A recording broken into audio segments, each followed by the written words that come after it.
Hello everyone. आज हम लोग क्लास 10th के साइंस का फिजिक्स का पार्ट करेंगे जिसका चैप्टर होगा human I and colourful world. इस चैप्टर में कोविड-19 की वजह से जो पार्ट था इसका ह्यूमन आई उसको डिलीट कर दिया गया है। अब क्या बचा हमारा कलरफुल वर्ल्ड। तो जो कलरफुल वर्ल्ड है इसकी स्टार्टिंग हम लोग करेंगे प्रिज्म से। जो चैप्टर था आपका पूरा चैप्टर नाम था इसका human I and colourful word. तो अब जो ह्यूमन आई का पार्ट था उसको डिलीट कर दिया गया है। अब प्रेजेंट टाइम में क्या है कलरफुल वर्ड। जो कलरफुल वर्ड पार्ट है इसका स्टार्टिंग हम लोग करेंगे प्रिज्म से। तो प्रिज्म क्या होता है और प्रिज्म का जो एप्लीकेशन है वो सब क्या होता है इस पर डिपेंड। जो भी एक्टिविटीज हैं जो इवेंट्स होंगे वो हम लोग इसमें स्टडी करेंगे। तो यहाँ पर देखते हैं कि प्रिज्म क्या है। प्रिज्म क्या होता है कि प्रिज्म एक ऐसा ट्रांसपेरेंट रिफ्रैक्टिंग मीडियम का बना हुआ एक पार्ट होता है जिसमें दो रिफ्रैक्टिंग सरफेस होते हैं जो एक दूसरे से इंक्लाइंड होते हैं, किसी एक लाइन पर मीट करते हैं। इसमें 5 पार्ट्स होते हैं, इसके 5 सरफेस होंगे। हमने यहाँ पर एक बना रखा है।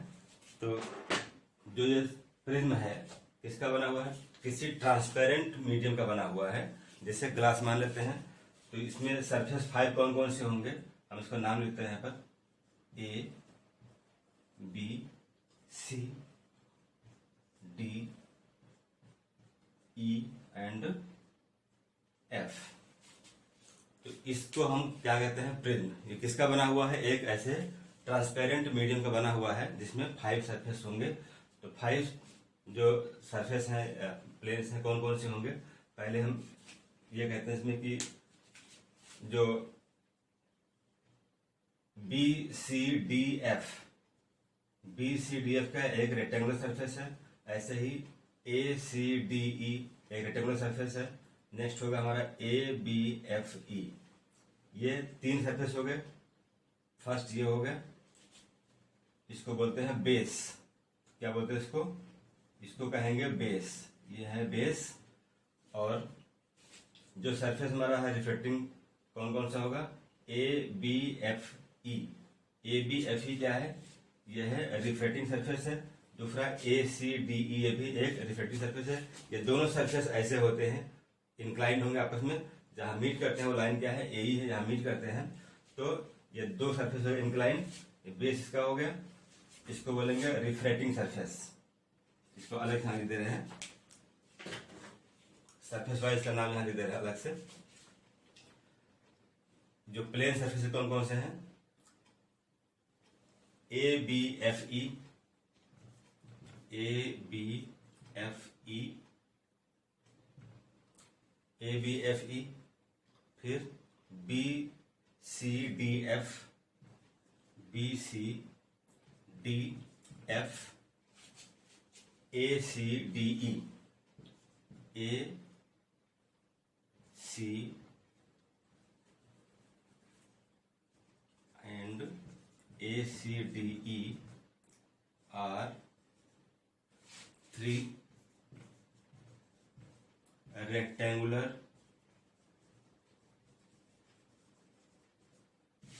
surfaces। ये 3 सरफेस के हो गए रेक्टेंगुलर। इसमें क्या है A B F E और A C D E, ये जो सरफेस होंगे ये दोनों एक दूसरे से इंक्लाइंड होंगे और मीट करते हैं लाइन ए ही पर। तो यहां पर क्या मिलता है हमको, एक एंगल मिलेगा। इसके अलावा जैसे हमने यहां पर देखा 3 सरफेस हो गए। एक हो गया ए बी एफ ई, दूसरा हो गया बी सी डी एफ, तीसरा हो गया ए सी डी ई। ये 3 हो गए रेक्टेंगुलर सरफेस। 2 सरफेस में ट्रायंगुलर होते हैं, कौन सा है, ए बी सी। तो A B C and ABC and EFD are 2 triangular surfaces।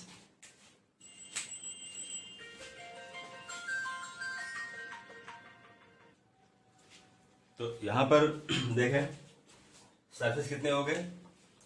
A B E F, B C D F, A C D E, 3 surface ये हो गए, A B C E F D 2 ये हो गए। तो total 5 surface हो गए। इस प्रिज्म में 5 सरफेस होंगे, जिसमें से 3 सरफेस जो होंगे आपके रेक्टेंगुलर होंगे और 2 सरफेस होंगे ये ट्रायंगुलर होंगे। तो टोटल नंबर ऑफ सरफेस कितने हो गए? 5 हो गए। इस 5 सरफेस में से जो सरफेस आपका ए बी एफ ई है, this one, and A C D E, ये 2 सरफेस जो होते हैं इसे बोलते हैं रिफ्रैक्टिंग सरफेसेस। क्या है ये? Refracting surfaces. यहां लिख देना इसको अलग ही, surfaces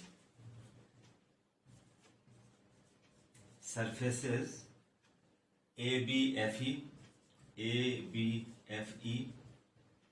and A C D E are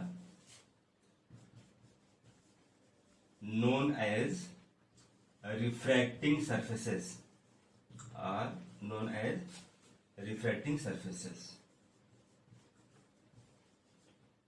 ये 2 सरफेस जो होते हैं वो रिफ्रैक्टिंग सरफेस होते हैं। हाँ, ये दोनों सरफेस जिस पॉइंट पर जिस लाइन मीट करते हैं, एक सरफेस इधर से ऐसे होगा, दूसरा ऐसे होगा, ये मीट करेंगे ऐसे। तो जहां मीट करते हैं यहाँ पर एक एंगल बनेगा, इसे बोलते हैं एंगल ऑफ प्रिज्म, और इसको कैपिटल ए से ही लिखते हैं। यहाँ पर जो ए है वो तो हमने एक नेमिंग रखा था इसमें सरफेस का, उससे मतलब नहीं, लेकिन यहाँ पर जो एंगल बनता है इसे बोलते हैं angle of prism, angle of prism. इसको भी ऐसे मार्क कर सकते हैं,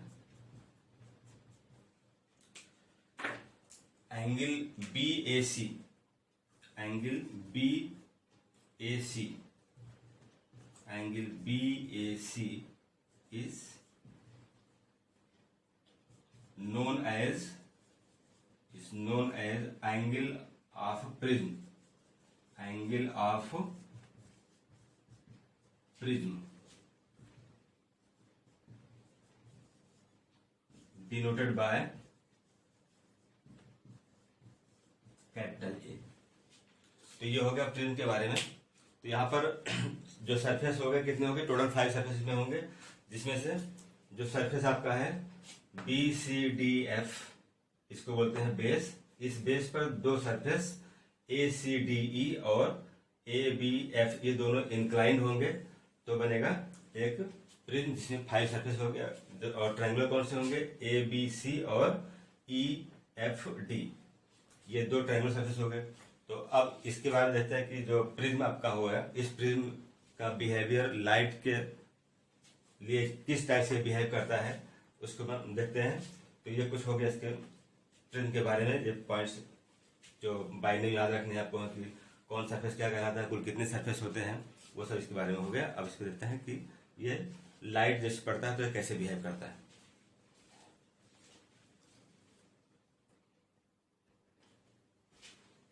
तो हमको अब देखना क्या इसमें, reflection of light through prism.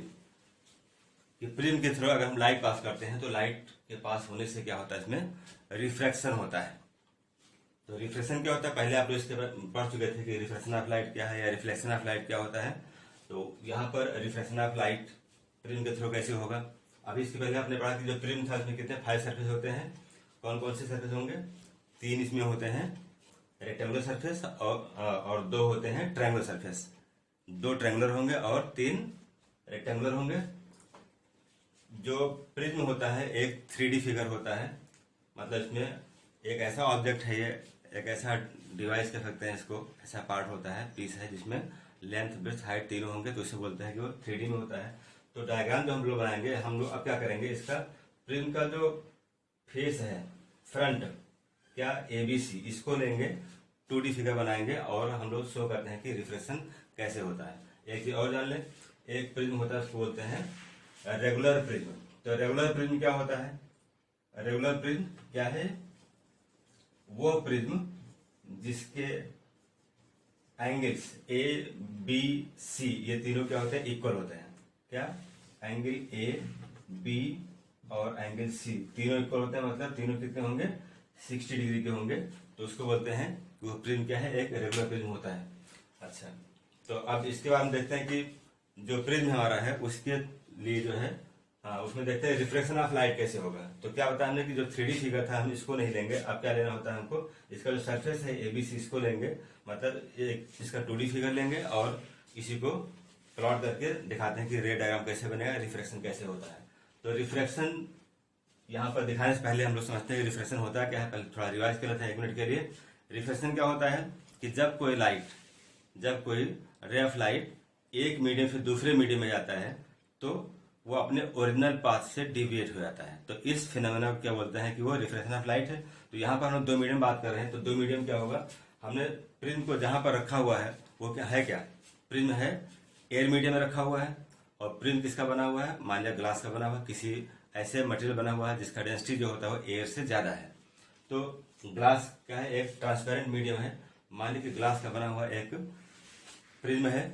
इस प्रिज्म का जो सरफेस हमने लिया है कौन सा, 2D सरफेस लेंगे ABC। इसको लेकर दिखाते हैं रिफ्लेक्शन कैसे होता है। हाँ, ये कंडीशन क्या था किसके लिए, रेगुलर प्रिज्म के लिए था। अगर प्रिज्म के तीनों एंगल्स क्या हो, इक्वल हो, 60 डिग्री होते हैं तो इसको बोलते हैं कि प्रिज्म रेगुलर होगा। अब इसको देखते हैं कि रिफ्लेक्शन कैसे होता है। Reflection of light through prism. तो क्या करेंगे, पहले हम लोग इसको दिखाते हैं। एक ट्रायंगल बनाएंगे, जो ट्रायंगल है इसको ऐसे दिखाते हैं।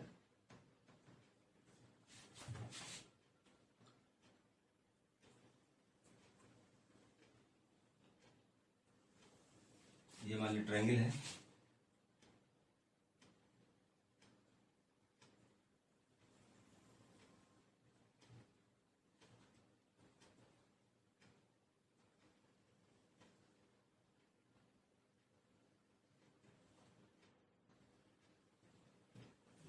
सीधी बनाना था ऐसे, ये ट्रायंगल हो गया।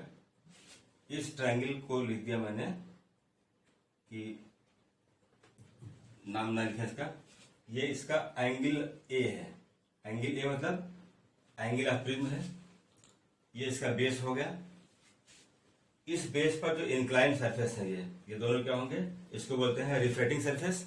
तो जो रिफ्लेक्टिंग सरफेस है इनमें से किसी एक सरफेस पर हम लोग एक व्हाइट लाइट ड्रॉप करते हैं। जैसे मान लिया कि हमने इस सरफेस को लिया एक रिफ्लेक्टिंग सरफेस, तो इस सरफेस पर एक लाइट की रे ड्रॉप करते हैं ऐसे। तो थोड़ा और पास कर दें ऐसे। तो ये क्या है, एक रे ऑफ लाइट है। जो रे ऑफ लाइट है कहाँ जा रहा है, एयर से ग्लास में जा रहा है। जो मीडियम हमारा यहाँ पर है ग्लास का, कौन सा है, ये एक डेंसर मीडियम है। आप पढ़ चुके हैं कि रेडियम जो मीडियम होता है 2 टाइप होता है, एक होता है रेयर मीडियम, दूसरा होता है डेंसर मीडियम। तो जो ग्लास है वो ग्लास की डेंसिटी एयर से ज्यादा है, तो ग्लास हमारा हो गया डेंसर मीडियम। और इसके अराउंड जो मीडियम है जिसमें हमने ग्लास प्रिज्म को रखा हुआ है वो क्या है, एयर है। इसके बाहर क्या है, एयर है। चारों ओर एयर हो गया।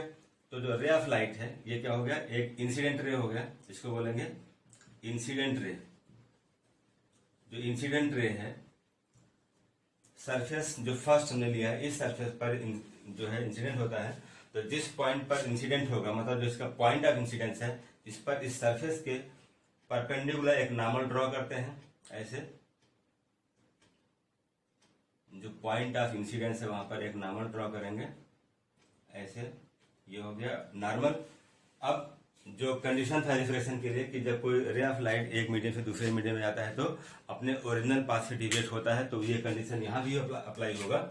इसको हम लोग क्या मान लेते हैं कि अगर ये प्रिज्म ना होता, ये पूरा मीडियम क्या है, एयर था और एयर ही रहता, तो इसका पाथ क्या था, इसका पाथ ये था ओरिजिनल, और इसी पाथ पर ये डायरेक्ट चला जाता अगर ये प्रिज्म ना होता। लेकिन इसके रास्ते में क्या आ गया, प्रिज्म आ गया, तो इसका यहाँ पर होगा रिफ्रैक्शन, मतलब ये अपने पाथ से डिविएट होगा। कंडीशन क्या था कि जब कोई रे ऑफ लाइट रेयर से डेंसर में जाता है तो ओरिजिनल पाथ से डेंसर मीडियम में जो नॉर्मल है, नॉर्मल की तरफ बेंड होता है। When a ray of light passing through rare to denser medium then it will bend towards normal. ये क्या है, ये नॉर्मल है। तो इसको अगर हम लिखते हैं पी लिख देते हैं, पी क्या हो गया, ये हो गया पॉइंट ऑफ इंसिडेंस। इस पॉइंट पर एक नॉर्मल ड्रॉ कर दिया जो कि इस सरफेस के परपेंडिकुलर है। अब जो रे ऑफ लाइट है ये अब सीधे ना जाकर ये नॉर्मल की ओर मतलब नीचे की ओर बेंड हो जाएगा।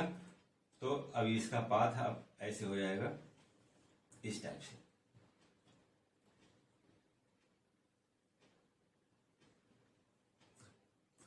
ये इसका पाथ होगा, ये रिफ्लेक्ट हो गया। अब यहां से P से सीधे जाएगा कहां तक, इसको मान लिया इस पॉइंट को कुछ नाम लिखते हैं, मान लिया हम इसको लिख दिया Q।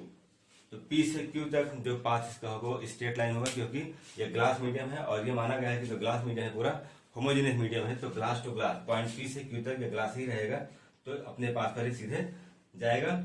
तो कह सकते हैं कि अगर इसको हम लोग O मान लेते हैं तो OP क्या है, OP हो गया इंसिडेंट रे। इस सरफेस के लिए जो PQ है वो क्या है, एक रिफ्लेक्टेड रे है। अगर ये इंसिडेंट रे है तो ये हो गया रिफ्लेक्टेड रे। तो जो रिफ्लेक्टेड रे है अब सरफेस चेंज कर दें, अगर इस पर आ जाए तो इस सरफेस पे क्या होगा, इस सरफेस के लिए जब PQ हो गया इंसिडेंट रे, हम सरफेस चेंज किए तो जो था रिफ्लेक्टेड रे सरफेस 1 के लिए अब सरफेस 2 के लिए हो गया इंसिडेंट रे। तो जिस पॉइंट पर इंसिडेंट हुआ है P से, उस पॉइंट पर भी एक नॉर्मल ड्रॉ करते हैं इस सरफेस के परपेंडिकुलर, मतलब इसका जो है नॉर्मल कुछ इस टाइप से होगा। ये इसका नॉर्मल हो गया, ये भी नॉर्मल है। इसका ओरिजिनल पाथ क्या था, स्ट्रेट था। अगर ये ग्लास ही रहता तो सीधे निकल जाता, लेकिन हुआ क्या, अब ये ग्लास से कहा जाएगा, एयर में जाएगा। जो ग्लास से एयर में जाता है मतलब ये हुआ डेंसर टू रेयर। जो ग्लास है वो क्या है, ये एक डेंसर मीडियम है, ये डेंसर है, और जो आपका एयर है वो क्या है, ये है रेयर मीडियम है। तो डेंसर मीडियम से कहा जाएगा, अब ये रेयर में जाएगा। तो इसके रूल क्या थे कि जब कोई रे ऑफ लाइट डेंसर से जाता है रेयर में तो नॉर्मल से दूर अवे फ्रॉम नॉर्मल बेंड हो जाता है। तो अब ये कह सकते हैं कि इसका जो बेंडिंग होगा अब ऐसे हो जाएगा। अब जो रे ऑफ लाइट है वो बेस की ओर बेंड कर जाएगा। ये क्या था, बेस था, इधर बेंड हुआ नॉर्मल से दूर। इसका ओरिजिनल पाथ ये था, ओरिजिनल से दूर हटेगा मतलब ये हुआ नॉर्मल दूर हटा नीचे की ओर आया, तो ये हो गया रिफ्लेक्टेड रे फॉर सरफेस 2। ये सरफेस 2 है, इसको सरफेस 1 मान लिया। तो सरफेस 1 के लिए जो रिफ्लेक्टेड था वो इंसिडेंट हो गया सरफेस 2 के लिए, और जो यहां से रिफ्लेक्ट होकर बाहर आया है इसे बोलते हैं इमर्जेंट रे। जो फाइनली रे ऑफ लाइट बाहर निकलता है इसको बोलते हैं इमर्जेंट रे ऑफ लाइट। ये हो गया इमर्जेंट रे। अब देखिए यहाँ पर angle between incident ray and normal is known as angle of incidence. यहां देखिए angle between normal and refracted ray is angle of refraction, इसको R मान लेते हैं। यहां देखिए जो सरफेस चेंज हुआ तो हम लोग क्या कहते हैं, इस सरफेस के लिए जो अभी था रिफ्लेक्टेड रे हो गया इंसिडेंट रे, तो इसको हम लोग R1 मान लेते हैं। तो इसको लिखते हैं एंगल ऑफ रिफ्रैक्शन तो है ये, लेकिन इसको बोलते हैं एंगल ऑफ इमर्जेंस, इसको स्मॉल ई से लिखते हैं। तो इस टाइप से ये हो गया एंगल ऑफ इमरजेंस। ई क्या है, इसे बोलते हैं एंगल ऑफ इमरजेंस। ये हो गया इमरजेंट रे, इसको चाहे तो R लिख दें, OPQR। तो OP क्या है, इंसिडेंट रे हो गया। PQ क्या है, सरफेस फर्स्ट के लिए हो गया रिफ्लेक्टेड रे, और यही PQ हो गया इंसिडेंट रे सरफेस 2 के लिए, और सरफेस 2 का जो रिफ्लेक्टेड रे वो QR होगा, जो कि इस पूरे फाइनल प्रिज्म के लिए कहलाएंगे, क्या कहेंगे इसको, इमर्जेंट रे कहेंगे। ये हो गया। तो इस टाइप से हम देखते हैं कि जो प्रिज्म है, प्रिज्म का नेचर क्या होता है कि जो अपने सरफेस पर इंसिडेंट रेज होते हैं उनको अपने बेस की ओर हमेशा बेंड करता है। इसको लिख सकते हैं prism always bends the incident रे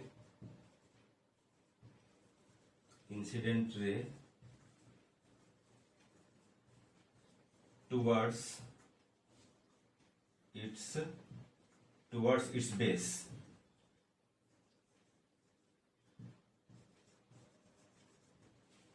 ये इसकी प्रॉपर्टी होती है। जो प्रिज्म होता है, प्रिज्म के किसी सरफेस पर अगर रे ऑफ लाइट बेंड हो मतलब इंसिडेंट होता है तो ये फाइनली रे ऑफ लाइट को अपने बेस की ओर बेंड करता है।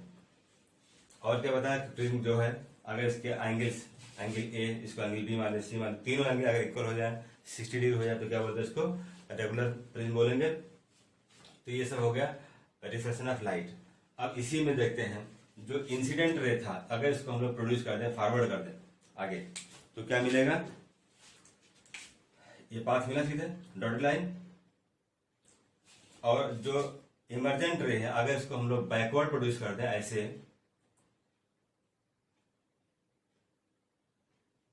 इस टाइप से, तो इससे क्या मिलता है कि जो इंसिडेंट रे है और इमर्जेंट रे है, ये दोनों रे जिस पॉइंट पर मीट करते हैं वहां पर एक एंगल बनाएंगे, उस एंगल को डेल बोलते हैं। इसको बोलते हैं, इसका सिंबल क्या है एंगल का, इसको डेल से लिखते हैं, DEL डेल। और इस एंगल को बोलते हैं एंगल ऑफ डिविएशन। क्या है ये, this angle is known as angle of deviation. तो एंगल ऑफ डिविएशन क्या होता है, angle of deviation means the angle between incident ray produced forward and emergent ray produced backward. जो इमर्जेंट रे है इसको बैकवर्ड प्रोड्यूस किया, incident ray को क्या किया, फॉरवर्ड प्रोड्यूस किया। तो इनको आगे बढ़ाने पर, इसको पीछे बढ़ाने पर जो पॉइंट मिलता है, इस पॉइंट पर जो एंगल फॉर्म करेंगे उसे बोलते हैं एंगल ऑफ डिविएशन। इसको डेल से लिखते हैं, क्या, डेल, DEL डेल। ये सिंबल है, ये ग्रीक लेटर है डेल। तो डेल इसका एंगल का सिंबल है, जैसे हम लोग एंगल को थीटा लिखते हैं, अल्फा लिखते हैं, बीटा लिखते हैं, ऐसे डेल लिखते हैं इसको। तो ये हो गया एंगल ऑफ डिविएशन। इसको डिफाइन कर सकते हैं कि एंगल ऑफ डिविएशन क्या होता है, it is the angle between incident ray and emergent ray formed by producing forward and backward. तो ये हो गया reflection of light through prism.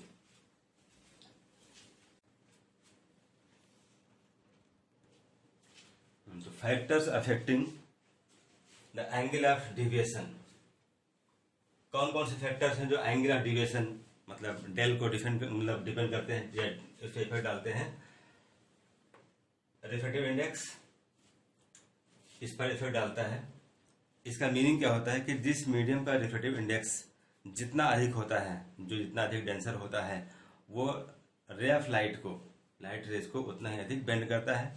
तो कह सकते हैं कि जो बेंडिंग ऑफ लाइट अगर ज्यादा हुआ तो उसका जो एंगल ऑफ डिविएशन क्या है वो इंक्रीज करेगा। तो रीजन इसमें क्या मिला हमको, इसको हम लोग ऐसे लिख सकते हैं, ऐसे डिवाइडेड दो पार्ट में, कि जो रिफ्रैक्टिव इंडेक्स इसका सिंबल क्या होता है, म्यू, या इसको एन से लिखते हैं। तो क्या होता है, mu increases, mu increases, then delta increases. जब रिफ्रैक्टिव इंडेक्स म्यू या इसको एन लिखें इंक्रीज करता है तो उसका जो एंगल ऑफ डिविएशन है ये भी इंक्रीज करता है। And if mu decreases then delta means angle of deviation decreases. ये डिपेंड करता है कि जो मीडियम है उसका रिफ्रैक्टिव इंडेक्स कितना है। अगर इसकी वैल्यू इंक्रीज करती है, जैसे आप जानते हैं कि जो रिफ्रैक्टिव इंडेक्स होता है ग्लास का एयर के रिस्पेक्ट में कितना 1.5 होता है, वाटर कितना होता है 1.33 होता है। तो ऐसे जितने भी मटेरियल्स हैं या जो भी मैटर है उनका सबका अपना अलग अलग इंडेक्स होता है। तो इंडेक्स के अकॉर्डिंग क्या होता है, उनका जो एंगल ऑफ डिविएशन चेंज होता रहता है। अगर किसी भी मीडियम का इंडेक्स ज़्यादा है तो वो मीडियम क्या करेगा, जो लाइट की रेज है उनको उतना अधिक बेंड करेगा। अगर उसका इंडेक्स कम हो जाए तो कम बेंड करेगा, मतलब बेंडिंग ऑफ लाइट मीनिंग हुआ एंगल ऑफ डिविएशन से। ऐसे ही जो एंगल ऑफ प्रिज्म है इसको भी कह सकते हैं कि ठीक इसी टाइप से यही बिहेव करता है। If angle of prism increases means A क्या है, angle of prism, A increases then angle of deviation increases. If a means angle of prism decreases, then angle of deviation decreases. ये तो simply relation हो गया, लेकिन main यहाँ पर आता है, इसमें कंफ्यूजन लोग होता है कि जो वेवलेंथ है लाइट की उस पर ये कैसे डिपेंड करता है। तो वेवलेंथ ऑफ लाइट, इसको हम लोग लैम्डा से लिखते हैं, तो लैम्डा पर कैसे डिपेंड करता है। जब कोई रे ऑफ लाइट, मान लिया कोई एक प्रिज्म है, तो प्रिज्म हम ऐसे बनाते हैं इसको, मान लिया एक प्रिज्म है, लाइन ड्रॉ किया, ये ड्रॉ किया हमने, बनाया ट्राइंगल। इस प्रिज्म के सरफेस फर्स्ट पर हमने क्या किया, एक रे ऑफ लाइट इंसिडेंट किया, ये हो गया इंसिडेंट रे ऑफ लाइट। ये होता है व्हाइट लाइट। तो व्हाइट लाइट क्या है, it is the combination of 7 colours. ये 7 कलर्स का कॉम्बिनेशन होता है।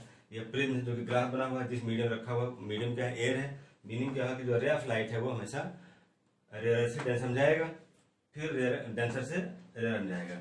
तो इसमें क्या होगा कि यहाँ पर हमने ड्रॉ कर दिया, एक नॉर्मल ड्रॉ किया, इसका रिफ्लेक्शन शो करेंगे, ये रिफ्रैक्ट हुआ, और फिर यहाँ भी एक नॉर्मल ड्रॉ करेंगे इस टाइप से, ये भी नॉर्मल हो गया, और आफ्टर रिफ्लेक्शन ये इधर बेंड हो जाएगा।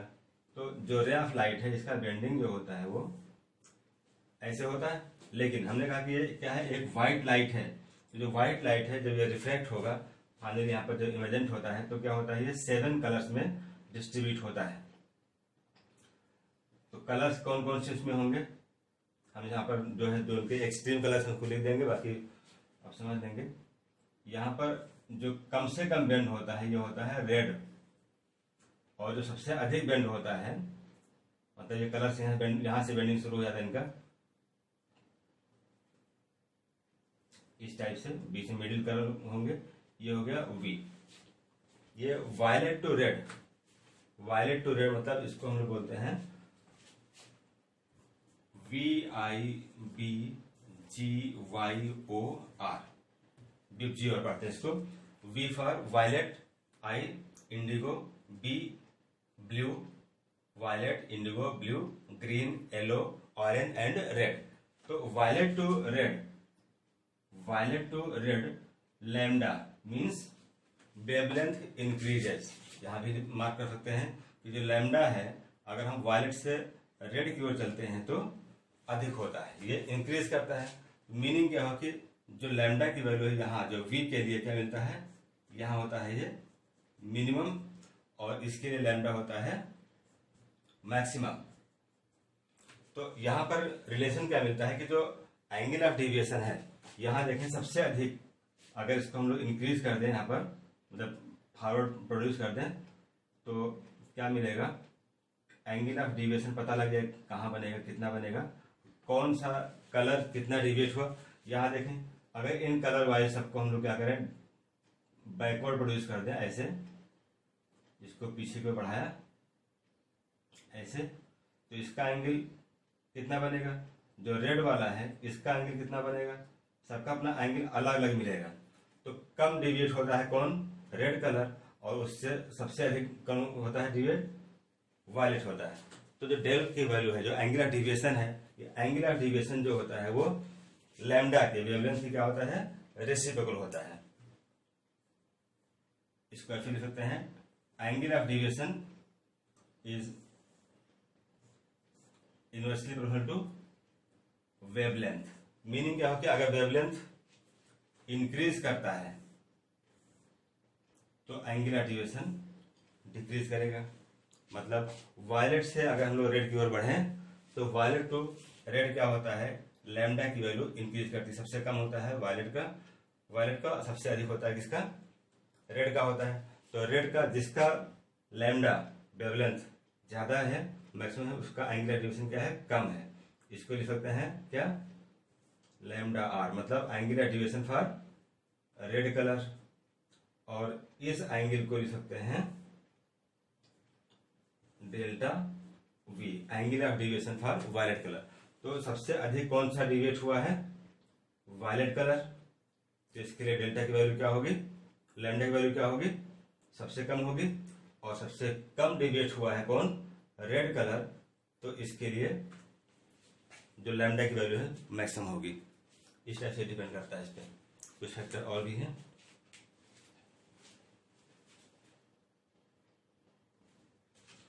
नेक्स्ट फैक्टर है एंगल ऑफ इंसिडेंस। जो प्रिज्म है उसका एंगल ऑफ इंसिडेंस देखें तो आई की जो वैल्यू है इंसिडेंस, ये एंगल ऑफ इंसिडेंस डेल्टा पर इफेक्ट डालता है, लेकिन ये थोड़ा सा अलग नेचर का होता है। सबसे पहले क्या होता है, जैसे जो आई है यहाँ लिख सकते हैं I increases if angle of incidence I increases, if I increases then angle of deviation decreases, but after some times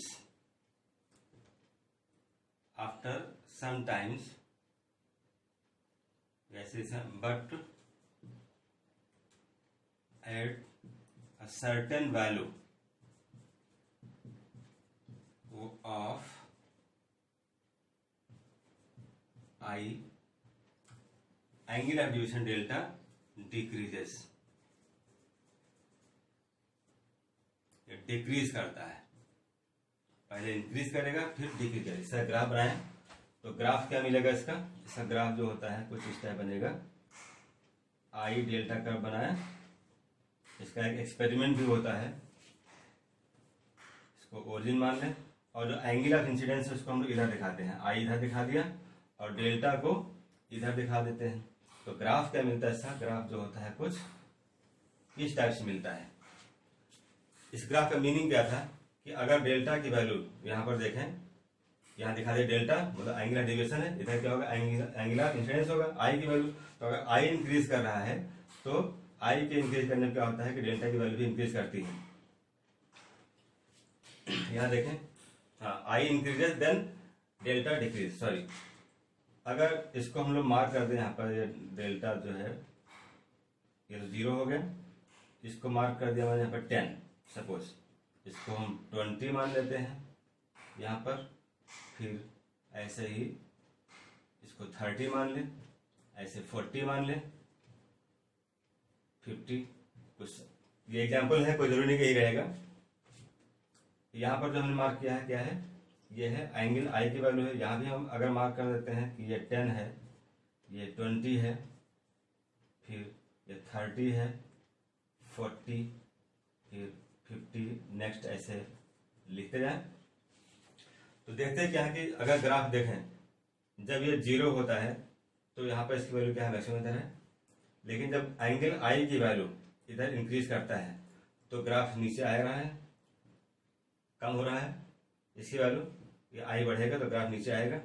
और मतलब ये हो कि जो आई इंक्रीज करता है तो डेल्टा की वैल्यू क्या करती है, डिक्रीज करती है। ये डिक्रीज हो रहा, इंक्रीज तो डेल्टा डिक्रीज करता है, और डिक्रीज करते करते एक ऐसा मोमेंट आता है, एक ऐसा डेफिनेट एंगल मिलता है सर्टेन वैल्यू, जिस पर इसकी वैल्यू क्या होती है, मिनिमम होती है। अगर यहाँ पर इसको एक टेंजेंट ड्रॉ कर दें, एक लाइन ड्रॉ कर, उसको टच करते पास करें, ऐसे टेंजेंट ड्रॉ किया इस टाइप से, तो जो टेंजेंट है क्या शो करेगा, जो लाइन ड्रॉ किया टेंजेंट टच करते हुए जहां कट करता है ये बताएगा इसका मिनिमम एंगल ऑफ डेविएशन, इसे बोलते हैं डेल्टा एम, डेल्टा मिनिमम।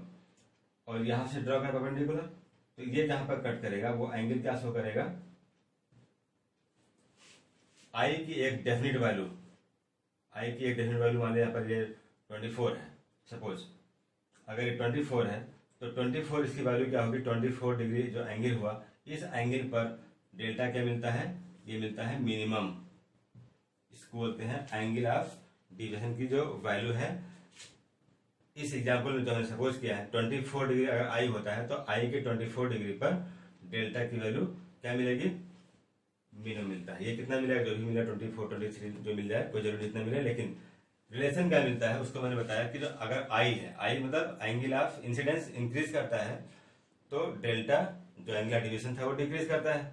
लेकिन इसी ऑर्डर में अगर हम आई को इंक्रीज करते जाएं तो आई के एक डेफिनेट वैल्यू पर लैम्डा का जो नेचर था वो चेंज होता है, आई इंक्रीज करता है तो डेल्टा डिक्रीज करता है, सॉरी आई इंक्रीज करता है डेल्टा भी इंक्रीज करता है। यहाँ देखें, यहाँ आगे बढ़े तो अब ये बढ़ रहा है, तो यहाँ पर तो कम होते होते कम हो, आई इंक्रीज का तो डेल्टा कम हो रहा था, लेकिन अभी आई को हम और आगे बढ़ाएं तो तो इसके बाद से क्या होगा कि एंगल की वैल्यू जो डेल्टा की वैल्यू हो, अब ये आई के साथ इंक्रीज करने लगा, आई बढ़ रहा है तो डेल्टा भी इंक्रीज कर रहा है। तो मीनिंग क्या था, पहले डिक्रीज करता है डेल्टा आई के साथ, फिर आई के साथ इंक्रीज करता है। वही था, I increases then delta decreases, but at a certain value of I, मतलब आई को अगर आगे बढ़ाते जाए तो आई के एक डेफिनेट वैल्यू पर जो लैम्डा की जो डेल की वैल्यू है, एंगुलर डेविएशन डेल्टा क्या है, ये डेल, ये अब उसके साथ हो लेता है। अगर आई इंक्रीज होता है तो इस मिनिमम वैल्यू बाद में ये भी इंक्रीज करता है, डेल्टा डेल क्या है, इंक्रीजेस।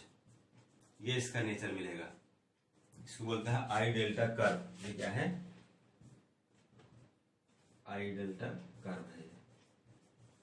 ये आप लोग क्लास 11th या 12th में करेंगे, 12th में एक एक्सपेरिमेंट करेंगे, वहां पर ये मिलेगा। तो इस टाइप से देखते हैं कि जो एंगल ऑफ इंसिडेंस है उस पर कैसे डिपेंड करता है।